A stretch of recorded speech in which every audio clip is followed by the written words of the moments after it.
unequaled in any other religion or philosophy or nation or even science fiction book. No one ever even thought of making up such a story like this.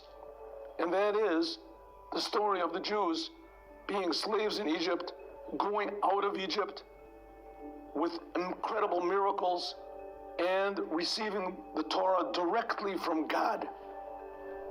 Approximately 3 million people, the whole entire Jewish nation, actually saw panim lapanim and heard God speak.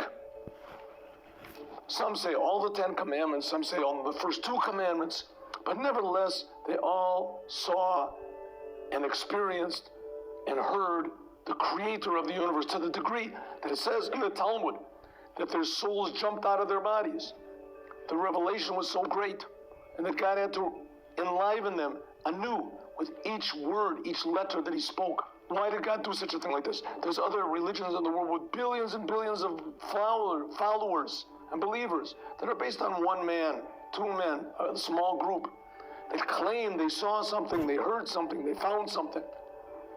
And here we have Judaism that is based on, Jews have been giving their life for the fact that God appeared to them in Mount Sinai, took them out of Egypt, gave them these commandments, and Jews have been doing them faithfully. How many Jews? 1 million, a couple of million.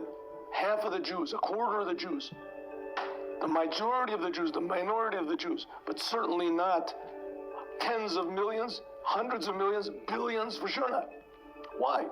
Why is it that all these other religions succeed and Judaism does not? Indeed, Judaism, there's Jews, big professors, that deny that the whole thing ever happened. They say that the rabbis made it up. Well, the question is, why didn't anybody else make it up? If they made it up, those other religions that claim that they took the place of Judaism, why didn't the Muslims, the Christians, why didn't they make up the story? The answer is because no one wants a God that talks to everybody. People want a God that's like way, way up there. It's really high, pristine, only talks to great people. Well, Judaism says that everyone is a great person. Everyone is fitting to receive directly God's word. What's the proof? That's what God did with Mount Sinai.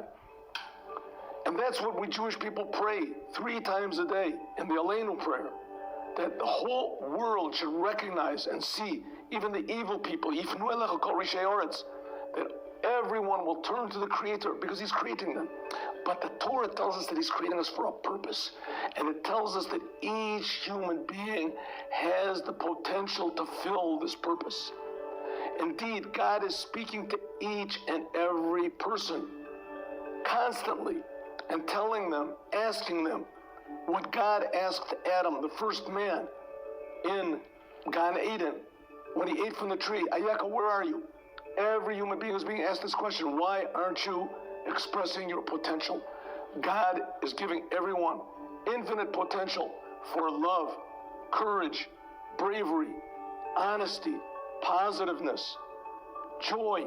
All we have to do is just tap into it and bring it out. And that's going to be the idea of Mashiach and the future redemption. To bring out all the potential, good potential, from each and every one of God's creations, especially each and every human being.